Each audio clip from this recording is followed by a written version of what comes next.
भुनक्तु सह वीर्यं करवावहै तेजस्विनावधीतमस्तु मा विद्विषावहै।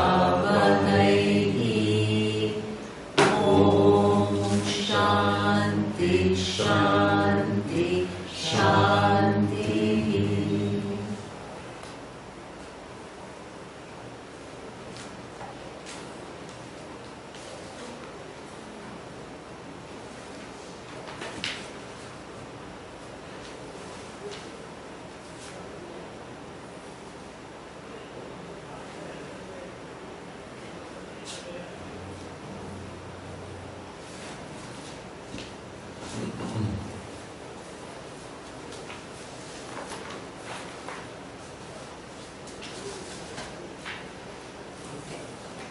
So the whole Upanishad goes in a sequence where first from where you are, everything is unfolded to you in a way that it takes you to the reality.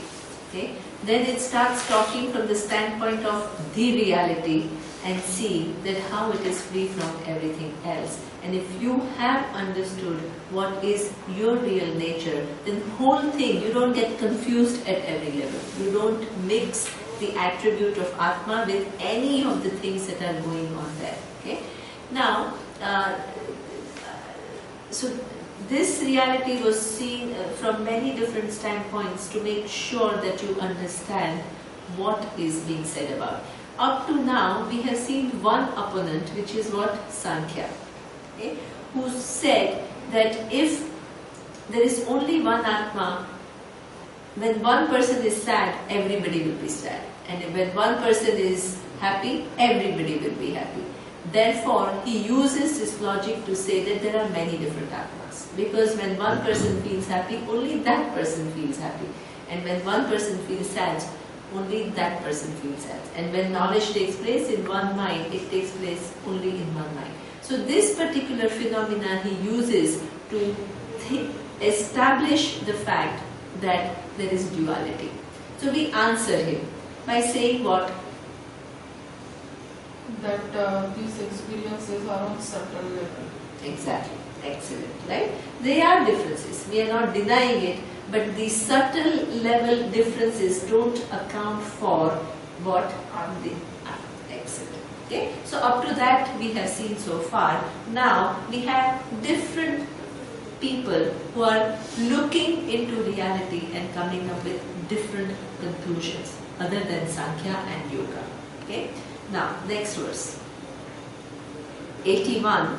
It says, Ajam anidram aswapnam prabhatam bhavati swayam sukrut vibhataha hi eva esha dharma dhatu svabhavataha. So here what he's saying is, this Atma is unborn, free from sleep and dream, and always self-luminous. For this entity is, by its very nature, is always shining. Okay? Now, it may seem like, yeah, this we have seen hundreds of times earlier, so what is so new about it? Okay? What is so new about it is that in this verse, what Gaudapada is trying to do is to negate one of the biggest opponents that there was for Hinduism, which is Buddhism. Okay? What is the contention of Buddhist? The Buddhist, we don't know what, there may be many different schools, what they are talking about right now. What we are saying is two major schools of Buddhism that Adi Shankaracharya was talking about. During his time, when 80% of India was Buddhist, these were the two thoughts that were going around. And Adi Shankaracharya entered into debates with these two thoughts and he defeated all of them, the scholars, not just a common man, okay? And showed them the fallacy of their thinking, and this is the reason why Hinduism was re-established in India. Okay, so the two schools of Buddhism are important schools because they seem to be very close to Vedanta, but actually there is a fundamental difference. Okay, so here in this verse what he is saying is that when you negate the physical body, the subtle body and the causal body as mithya, okay, so therefore the whole the pursuit, if it is to just negate everything as mithya and then conclude there is no satyam, then what happens?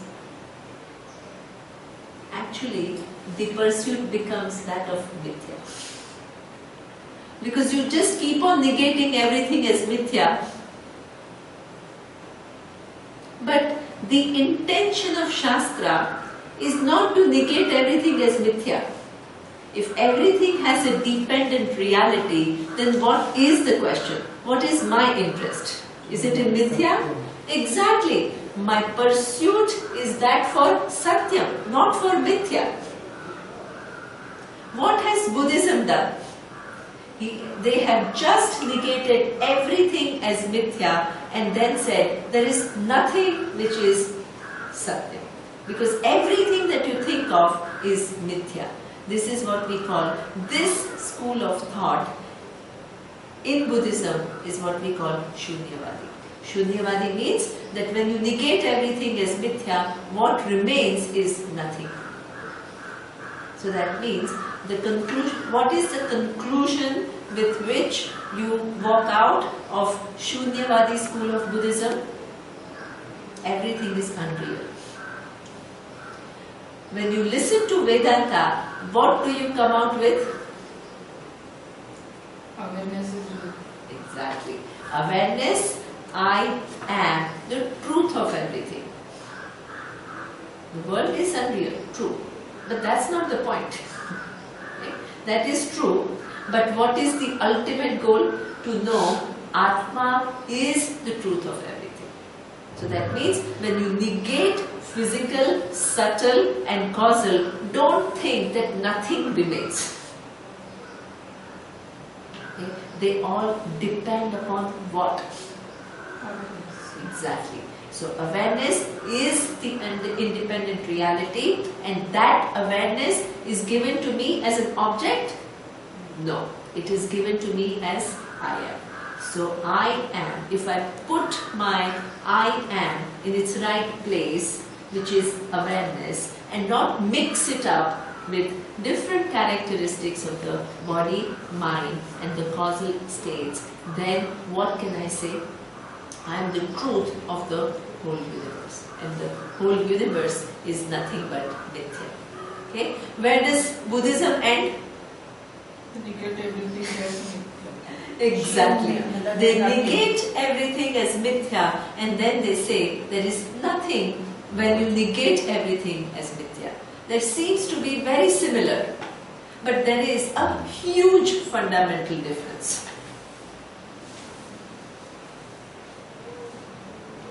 Okay? So this is where there is a huge deviation between Buddhism and Vedanta. Even though in this approach of taking everything as mithya, it seems very similar. So that argument would do a full circle and come back to you and ask you then why. You are also mithya. Yeah. Who is that argument? Whose argument is that? Buddhist or us? Us. Us. Yes. Our Would argument ask the Buddhist believer, Yes. after going through all that we've gone through, dependent, there's nothing, then who are you? Exactly. And you will have to say that I am. Exactly. Correct? That is the. That this is a how. winning point. That is a winning point. Because right? when you Who can ask is- the Buddhist, then you Then are what? still there, and who are Exactly. you then? Exactly.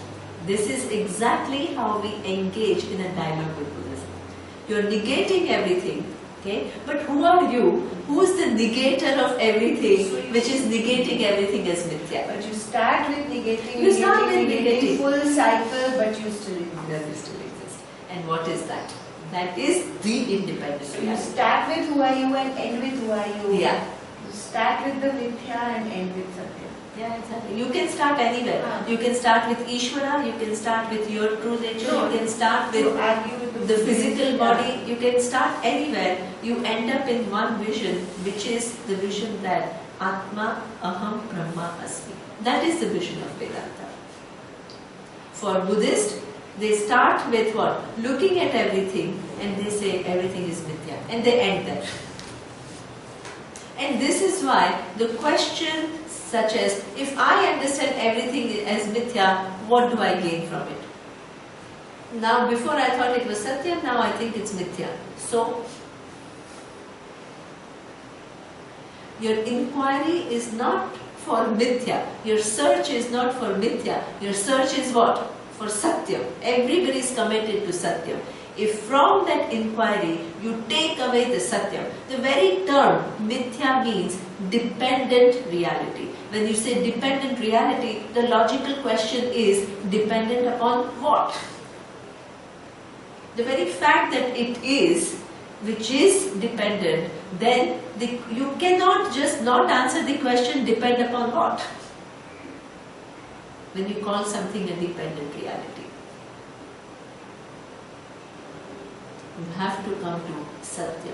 Because mithya, if it depends upon something and it is there, then it must depend upon something else for its existence. Also, who is negating? Exactly. Who is the negator of Yeah. everything? You can negate the The whole body. world. You can negate the body, you can negate the mind, you can negate the causal. You can't negate yourself. The negator of Exactly. everything Yeah. is what is the true nature of that individual. So within, it's very tricky because it seems like a very similar pursuit, but there is such a huge fundamental deviation. The other one is just useless. Useless in the sense, yeah, before I thought it was Satyam, now I think it's Mithya. It doesn't end my search for the meaning or my true nature. And do you know the schools today of Buddhism? They are staying at the same point. They don't. No, know. I really don't know because there are so many different Yeah, schools and they yeah, all yeah. say different things. So Okay. I'm only talking from the standpoint of the two schools that we look at from Okay. Bhashya. Okay. Yes. So I'm not here to Yeah. say because I don't know all the different things that are going on in Buddhism today, right? And whether you call it Buddhism or you call it X or you call it Y, if you through this inquiry you do only the negation without coming to the truth, it is not complete. Yeah. That's all, right? Mm. Buddhism is just a name we give. Okay. The other school of Buddhism that Shankaracharya looks at is what we call, this one is what we call Shunyavadi. Okay? The other school of Buddhism that Shankaracharya looks at, which is what we call Kshanika Vijnanavadi. Kshanika Vijnanavadi. Okay? What in their vision, you can't totally negate Atma. Okay? So therefore, because you will ask, as Neeru said, then who's the one who's doing inquiry? Okay? So therefore, they also realize that it is really not logical to totally eliminate this I. Then they come up with another answer and they say, this I am, but what is this I am? Kshanika Vijnana Vadi. I am these flickers of consciousness. What are these flickers of consciousness? They are like thoughts. These are what we call flickers of consciousness. And what do they say? Those flickers of consciousness are also what? Ultimately, your nature is what? These flickers of consciousness, which seem to you what? Like a continuous thing. And therefore, what is enlightenment? To recognize that you are flicker of consciousness, which seems to be what? One continuous entity. Like you are nothing but what? All your opinion about who you are with reference to what? Your thoughts. The thoughts are what? Are they continuous? No. So why, if they are coming and going, why do you think you are this and you are that? Why? Because even though they are flickers, what happens? You think that it is continuous. So now, if there is an enlightenment, what would you do? You will undo that mistake. What is the undoing of that mistake? What seems to me like a continuous thing is nothing but what? Flicker of consciousness. That is what they call enlightenment. For Kshanika Vijnanavadi. Okay? Now, when the Vedantin argues with Kshanika Vijnanavadi, what does it say? Then you are the thought. The thought comes and goes. No, If they you are were... saying, they are saying then that you are the thought. You are, exactly. They are These saying are then you saying are. you are the thought. Exactly. So that means if you think you are Kshanika, then you are, Buddhists are saying you are the thought. Okay? Now what does Vedantin say to that? You have truth of both, of silence and thought. Exactly. Right? So if you were the thought and that thought went away, who will be the one who is seeing the coming and going of this thought? Right? So that means if you were, because then you will be destroyed and a new I will emerge.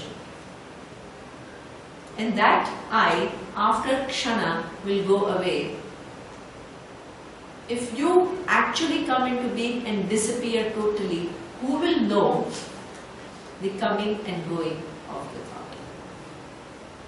The thoughts are mithya, but you are not the thought.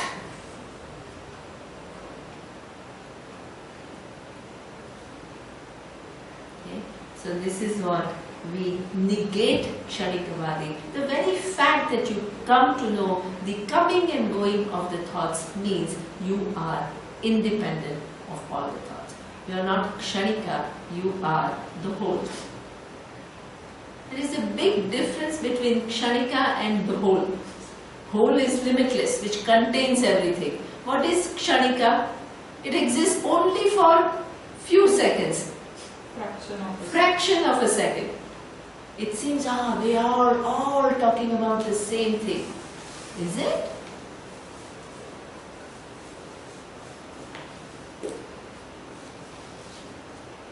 There is such a huge deviation in what we see. One person says, I'm just there for a flicker. The other one says, what? You are the truth of subtle, physical and the causal. It is the invariable presence when all these things are changing. What a huge difference. Okay? So this is what both schools, he is highlighting the fact, please don't, when you negate everything, don't forget to understand yourself accurately. Okay? So here he says, Sukrut vibhatihi. Okay? So that means there is one thing which is always shining. Don't forget that. And that is the shine of what we say, awareness. Self-evident.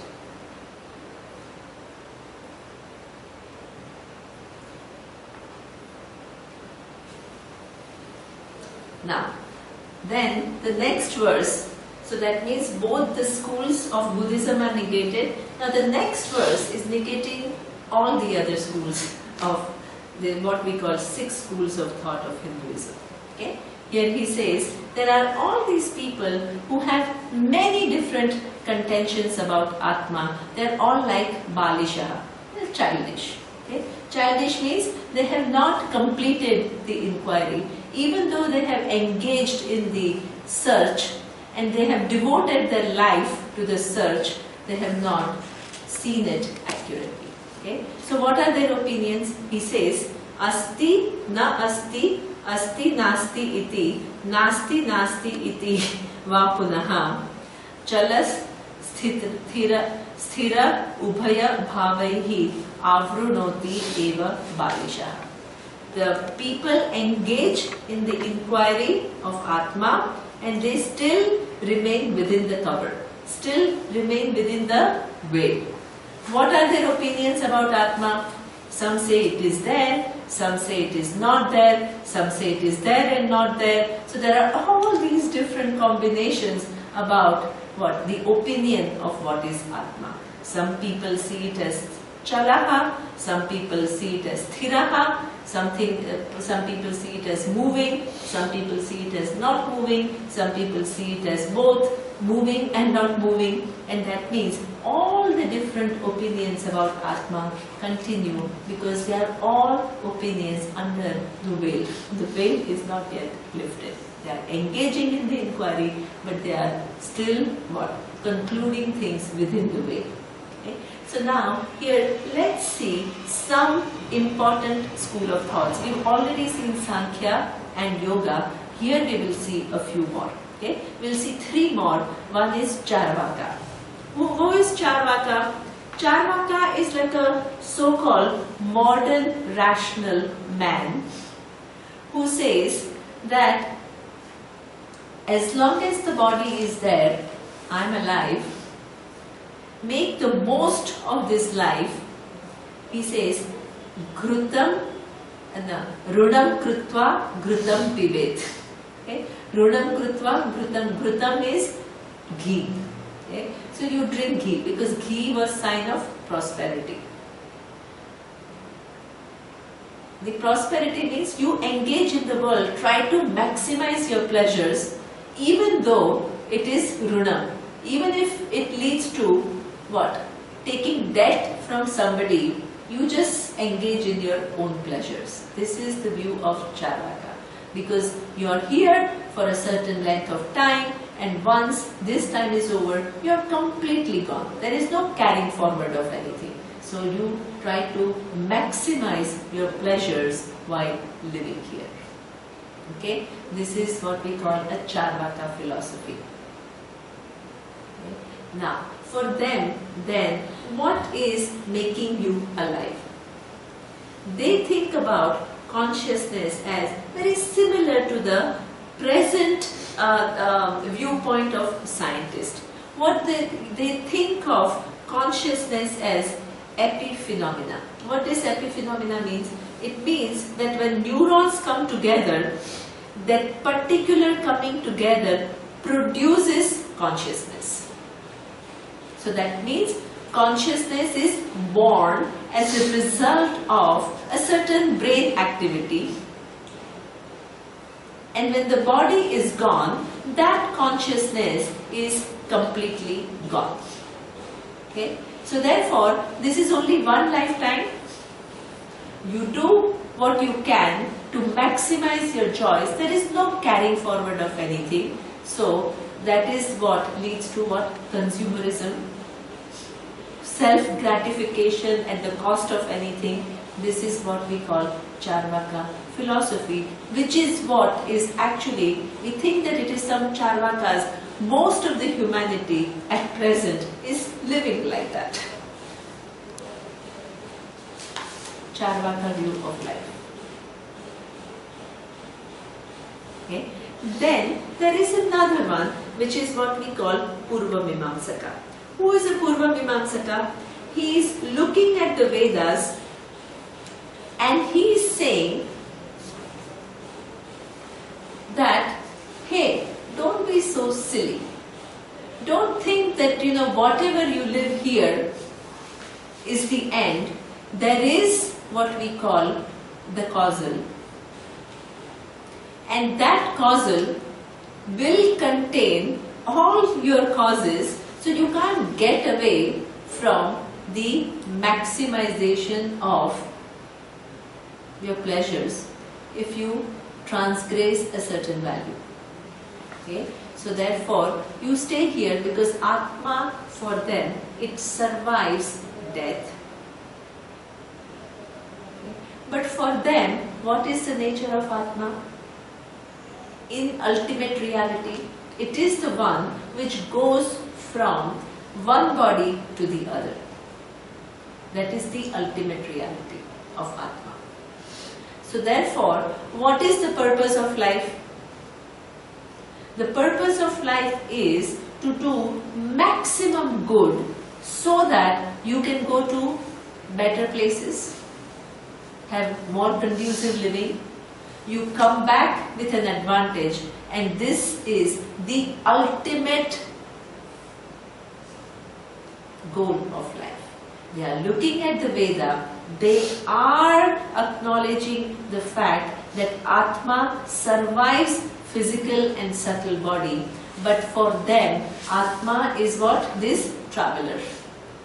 The perennial traveler, there is no end.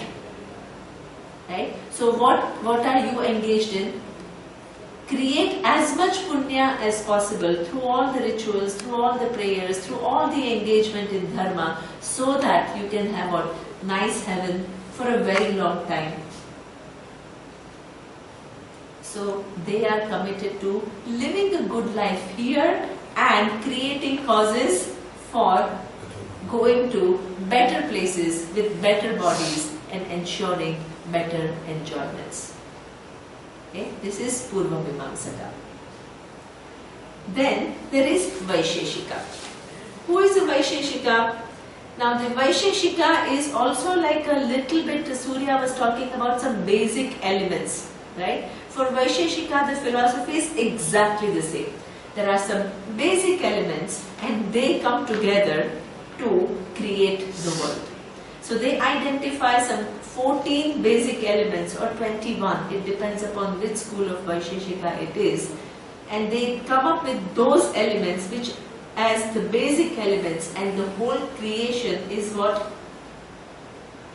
The combination of these 14 or 21 elements coming together, different permutation and combination. They come together to form consciousness. They come together to create the whole universe. Okay. Now within those categories, there is something called, there is Dravya and then there is Guna. Okay. What is Dravya? Dravya is the substance and Guna is what? The qualities, the attributes. Okay. So for them, what is Atma? Atma is the substance. Among all the many different substances, Atma is also the substance. Okay. And that Atma has what we call Guna. What are the Gunas? The Gunas are those of the body, the mind and the senses. Okay. So therefore, we ask, and between Guna and Dravya, there are two types of Sambandha. One Sambandha is what we call Sanyoga and the other one is what we call Samavaya. Okay? Sambandha is the relationship between Dravya and Guna. Dravya is the noun and Guna is the attribute. Okay? So, what is a Sanyoga Sambandha? Sanyoga Sambandha is, let's say there is a sweet tea. What is the noun here? Tea. What is the adjective here? Sweet. Sweet. Okay? Now, can you find the tea without sweetness or not? Yes. Yes. Every morning you find tea in our table which is without sweetness. Okay? So that means that there is an association between what? The tea and the sugar, which is a Sanyoga, which gives rise to sweet tea. There is a tea and you can find the tea without sugar. When they come together, you find what? Sweet. Sweet tea. Okay? This particular relationship is defined as Samyoga. Then somebody asked, they said, okay, now I understand that the tea and sweetness come together, sugar come together and it produces sweet tea. So there is a Sanyoga. But what in the sugar, sugar is a noun, sweetness is what? Adjective. It's an attribute.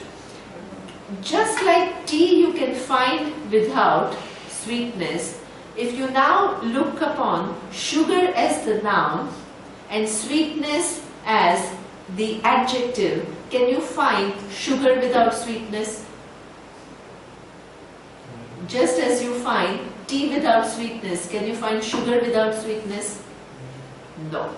So he says, what is this coming together of noun and adjective? If coming together of noun and adjective is the reality, then you should be able to find a noun without the adjective, just as you can find tea without sweetness. So then they say, they come up with an ingenious answer. They said, yes, there is a different sambandha. In the case of tea and sugar, that relationship is samyoga. Samyoga means that you can find tea without sugar or with sugar. But between sugar and sweetness, there is what we call samvaya sambandha. Samvaya sambandha means that there is an inherent connection between sugar and sweet. Therefore, you cannot find sugar without sweet. How does it apply to Atma? Now, what is the vision of Atma? According to them, between Atma, I, and the physical body, subtle body, and the causal body, there is a sambandha. What kind of a sambandha? There is a relationship. What kind of a relationship it is? It is not sanyoga, because for them it is a samavaya sambandha. You don't find yourself as one, well, you find yourself what? Connected to the body. Okay? You find yourself, this is their philosophy. Right? Vaisheshika is saying that. Just as sugar and sweetness, there is an inherent connection between you and the physical body. There is an inherent connection. So we are saying Atma cannot exist without. Exactly. Right? So that means that even though these are gunas and this is dravya, but there is an inherent connection. Exactly. Okay? So for them, it is almost like one, but what is now knowledge for them? There is an inherent connection. You can't separate physically, but what do you then do? What is moksha for them? You understand Atma as dravya and all these other things as guna. And there is an inherent connection so that you don't find Atma without those gunas. Okay? Now, what is Vedantin saying? What is the relationship between Atma and physical, subtle and causal body? It is samvaya. There is an inherent connection between Atma and the body? No. Why? It's the truth of the Exactly. underlying. There is, absolutely. So that means we negate the samavaya sambandha.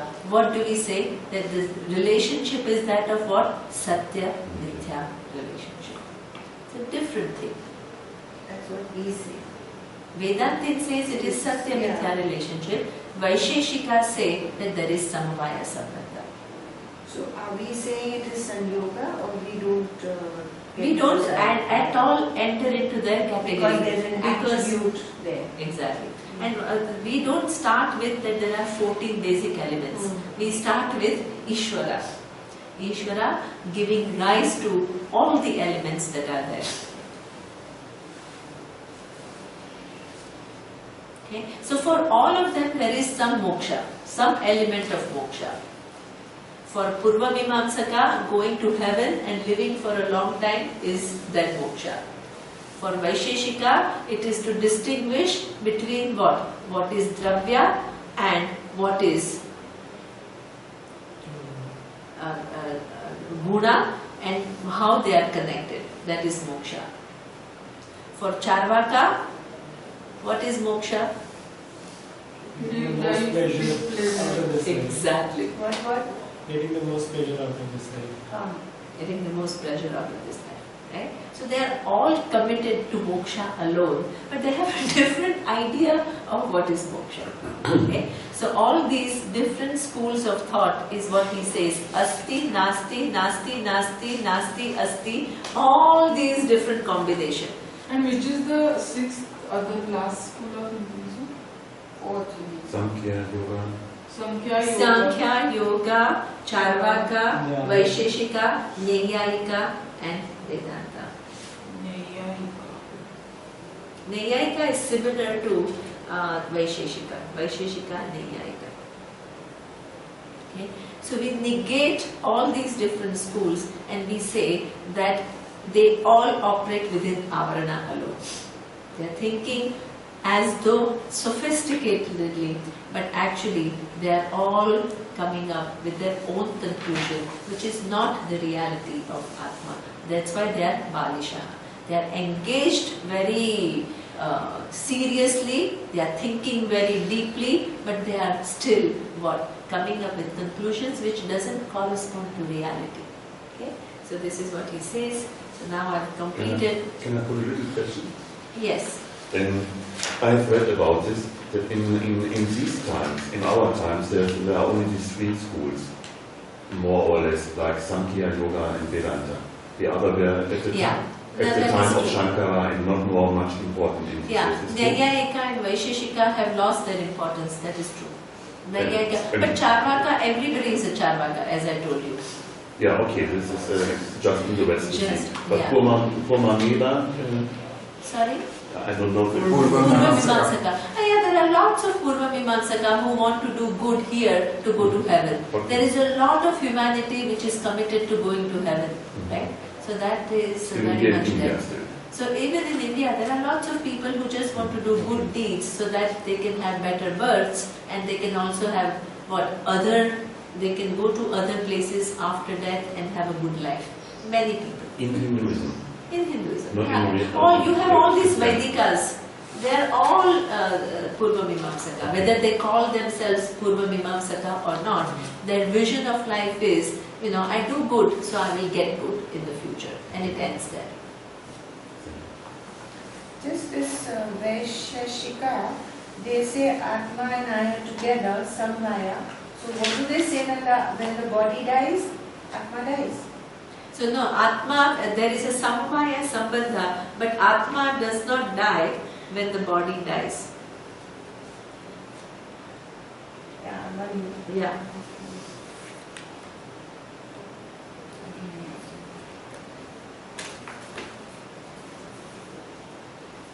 Then it will come with another body and there is always an inherent connection that you can't separate the two.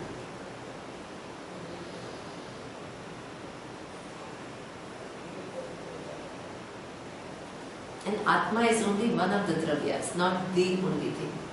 There are many dravyas. Atma is. Yeah. So here he says, the 84th verse, Koti Sahasra Eta Tu Grehe Yasam Sadavrutaha Bhagavan Abhi Sprushta Yena Drushta Sasarvatuk. These are the four contentions, means all the different schools of thought, okay, because of strong attachment towards which it remains always covered. Okay. Not only you begin to think, you get attached to your thinking, to your wrong thinking, and you remain at the wrong level, and at times you use your scholarship to go deeper into your wrong thinking. Okay? The one who knows Bhagavan to be ever untouched by these false contentions indeed knows everything. Okay? The mind is an ingenious mechanism that is given to you. Okay? Wherever you go, you can actually get totally totally caught in it, because there is no end to further thinking in that given discipline. You take medicine. You get totally caught. Your whole life can be devoted to searching for some causes which causes cancerous cells.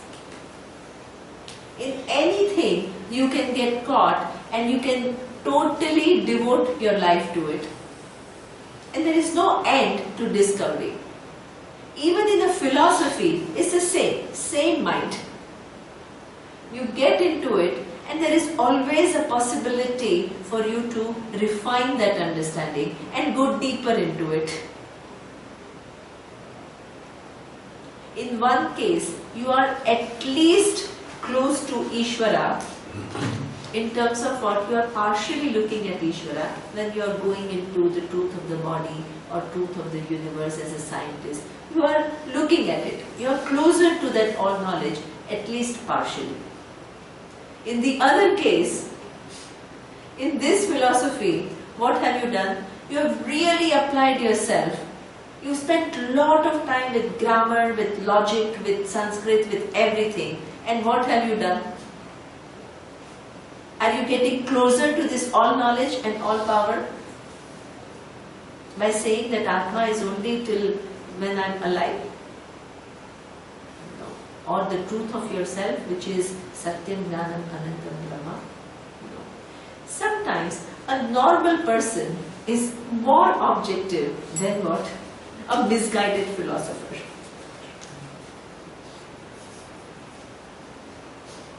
So this is what he says, that all these people who are seriously thinking about Atma, applying themselves, right, with all this pseudo-scholarship, they are so far away from the Atma. They are all, in fact, not only they are within the cover, they are not even partially accessing the cover, they are creating more imagination within the cover.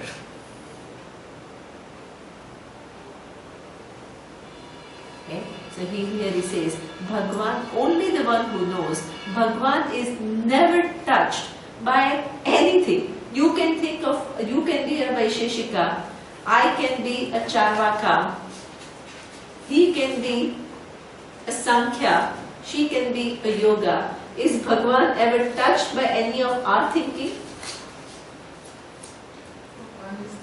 Bhagwan is there. Hey, wow, this is interesting. He's thinking like that. Oh, wonderful. He's using his thinking capacity, which is the power given by me, to imagine something which is totally different about who I am and who he is. Lovely. Let me watch now what this person can do. Okay? So this is what he's having fun with our creative powers.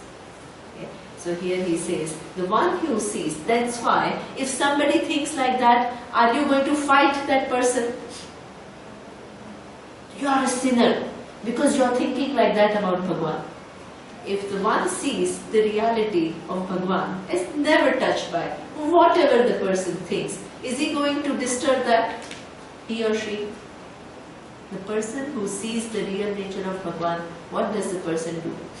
That in all the paths that they are going to, they will come to Bhagwan. Ultimately. Ultimately. Right? And if I can help, I help. But otherwise, let them be.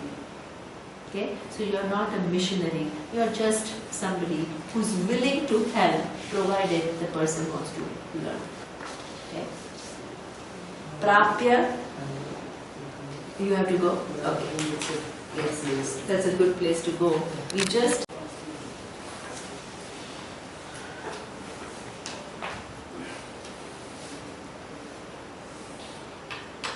Here he says, Prapya sarvajnatam krusnam brahmanyam padamam advayam anapannadi madhyantam kimata paramihate. Okay? What else remains to be pursued by him who has gained the status of a true Brahman, knowing everything in its totality, which is non-dual and has no beginning, middle or end? Okay? The person who has, until the time that you have figured this puzzle, everybody is very busy in their own way to what? Engage in the world, to either what? Find partial truths or attempting like philosophers to know the truth. Everybody is very busy. But imagine a person who has known now the totality of the fact that you can never find the truth of anything because everything resolves in what? Ishvara. It is in Ishvara where you can find the truth. In Vyavaharika, in the objects, you don't find the truth. A more subtle object, you will never find the truth. It is only in Ishvara. But if you remain only at the level of all knowledge and all power, are you really in touch with the truth? Not yet. Okay. Only when you find the truth, which is this Satyam Jnanam Anantam, your whole search, your whole pursuit, the whole thing resolves. Why? Because you have answered the most fundamental questions of anybody's life. Who are you? What is Ishvara? What is your relationship with Ishvara? What is the universe? How did it come about? What is my role in it? All these things, which are most fundamental questions of existence, they are all answered. And in answering those questions, what is your discovery about yourself?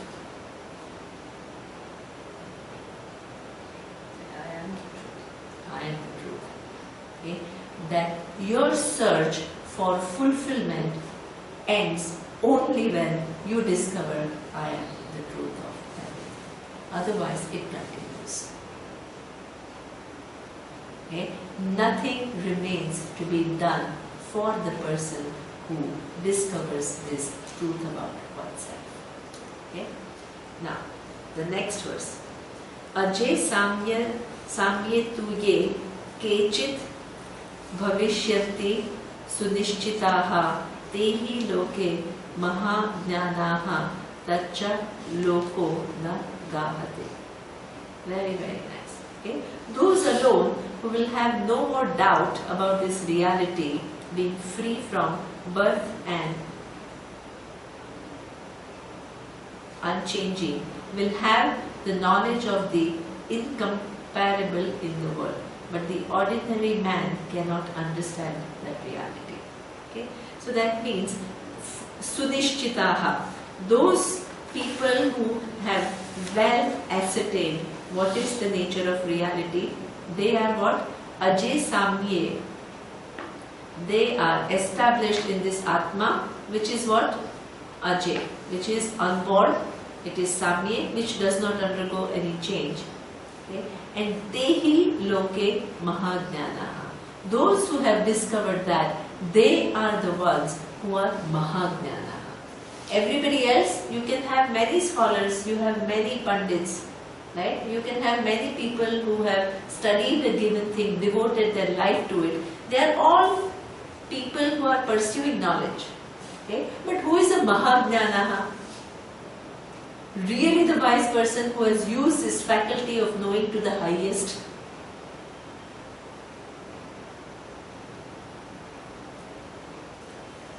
The people who have found out what is the nature of reality.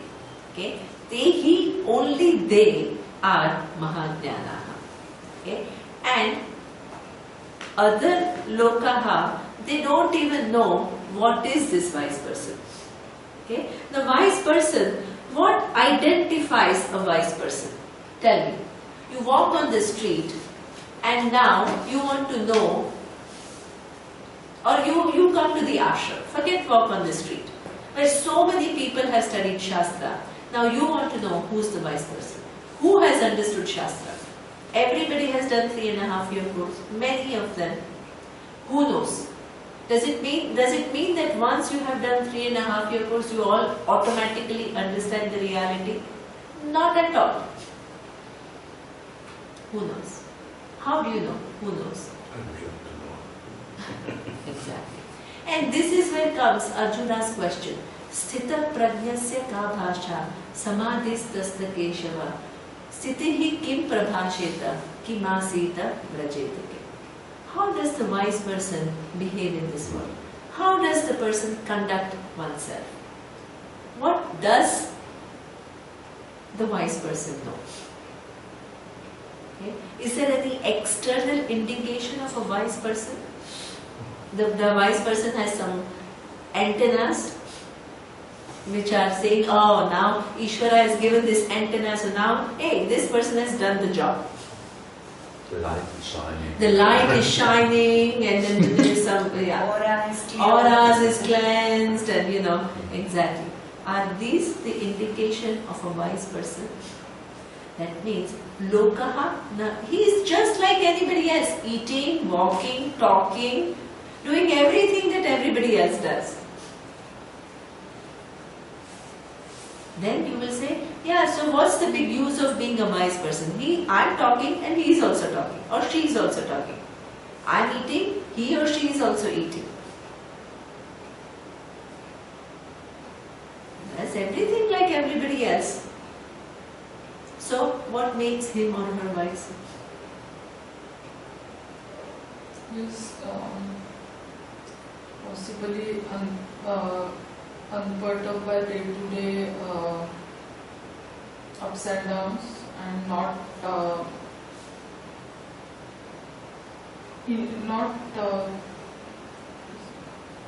emotionally involved in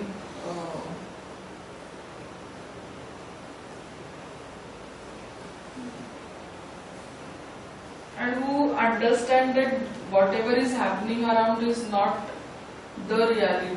That's what makes the person wise. The only thing which makes the person wise is what is what, and what is happening at what level is not all mixed up, without denying anything.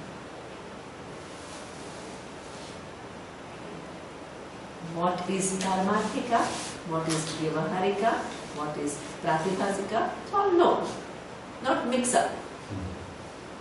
Pratibhasika is not taken as vyavaharika. Vyavaharika is not taken as paramarthika. All these confusions are gone away for the wise person. This is what makes the person wise, the vision. And that is something that is externally available to you to figure out what is the vision of the person. What does the person understand? Can you see with your eyes? This is what it says. That other people don't know what is that wise person.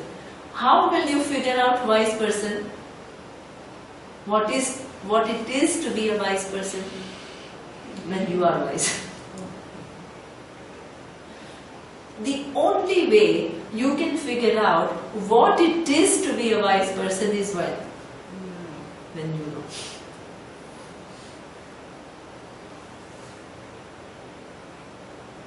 Okay. Until then, you can have indications.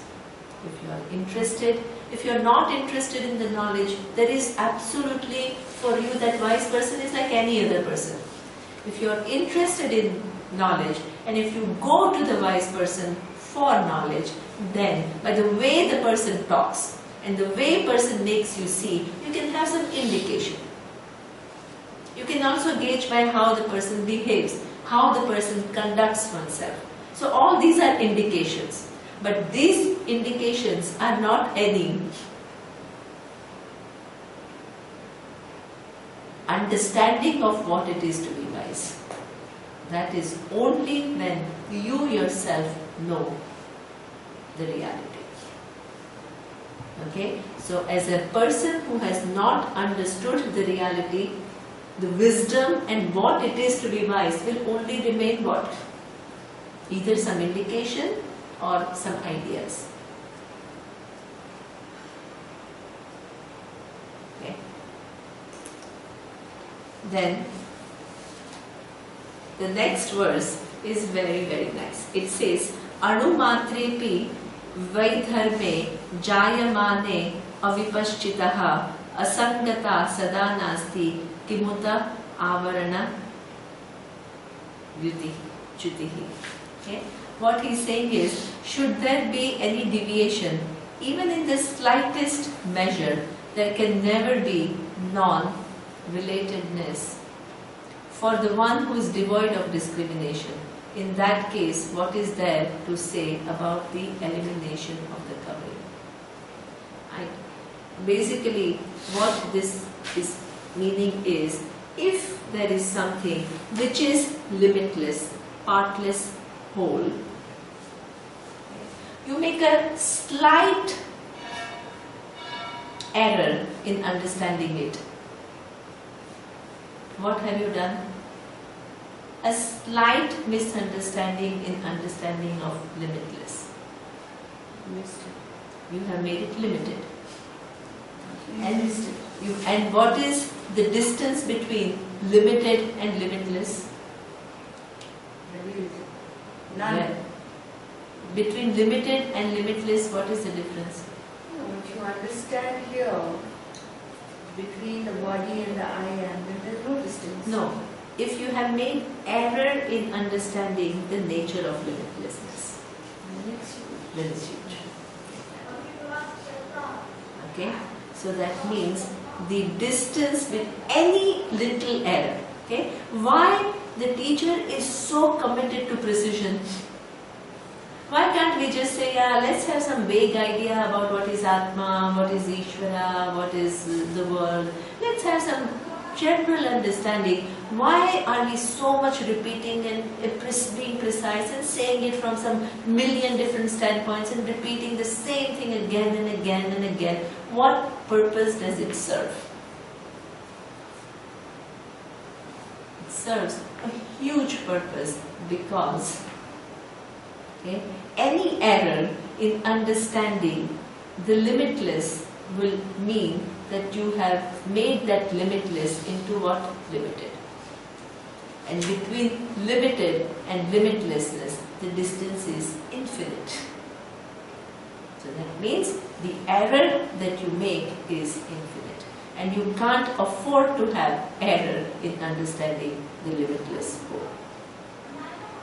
Okay? Anumatreti, even though little misunderstanding that you have, which has huge repercussions everywhere. Okay? So therefore, this avaranam, removing, is a big job. Seeing things as they are, as accurately as possible, is a huge job.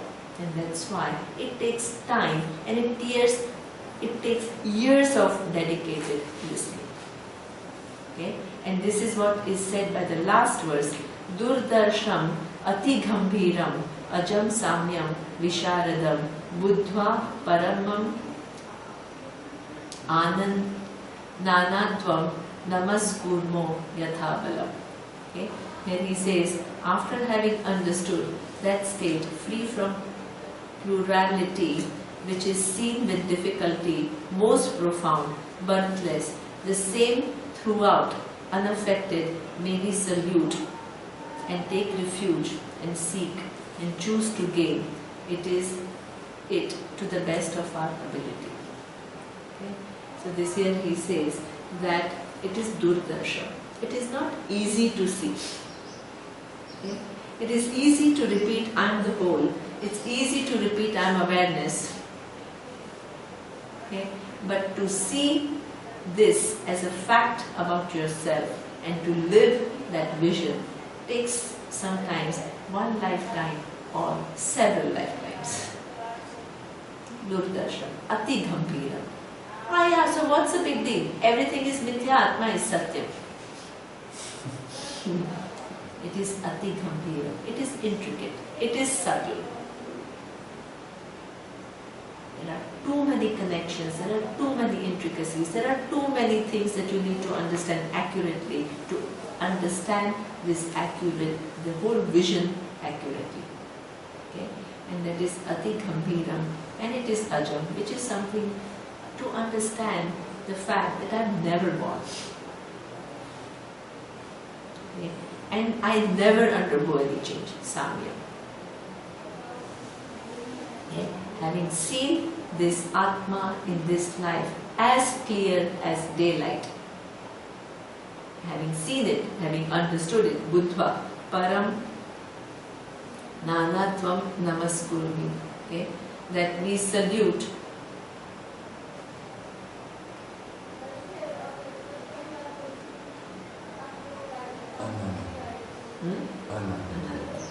that which is not having any nanatva. Nanatva means there are not many, there is only one. The many is what? Just an appearance. To this reality, which is capable of what? Blessing me, and in which is end of my search, I do namaskara to this reality. Yatha bala. What is my bala to do namaskara to this limitless reality? No matter how much I express with gratitude, are those words sufficient to describe the nature of reality and what it does for me?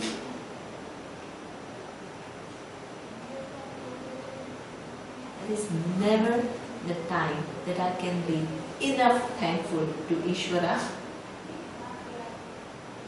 to the scriptures, and to the teacher through which I get this knowledge about myself.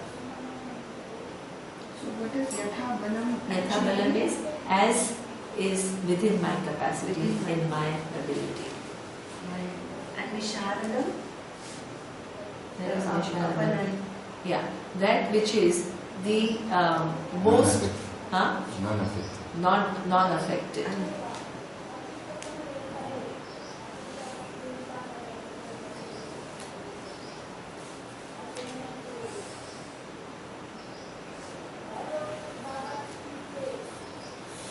Okay, so this is how one ends by the whole Vedanta Shastra is seen, what Upanishad is talking about, how important, if when I look at the Upanishads, I need to see what Upanishad is talking about. The Upanishad is talking about Vaitatyam, the Mithyatvam of Jagat, but that is not the end. What it wants to establish? Advaitam. Advaitam, which is non-duality with reference to I and Ishvara. Okay? And all the other oppositions, all the other contentions of all the different schools of thought, whether they are Vaidika or non-Vaidika, whether they look at Vedas and come up with different theories, or people who don't accept Vedas and have their own philosophies. Okay? All the possible contentions are examined, and if what Vedanta Shastra is saying is right, then it remains uncontradicted by whoever is thinking whatever. And we can easily show the fallacies where their models fall apart. When that whole process is done, the clarity with which the person lives is something which is unparalleled. Okay? So this is what the whole Mandukya Upanishad and Karika, it ends there. You've come at the right time. Okay? So this is the end of our finished with the whole chapter, the whole Mandukya Upanishad along with Karika. And thank you very much. So hopefully this will help you in your journey of self-discovery and discovery of the truth. Om Purnamadah Purnamidam Purnat Purnamudachyate Purnasya Purnamadaya Purnameva Vashishyate. Om Shanti Shanti Shanti.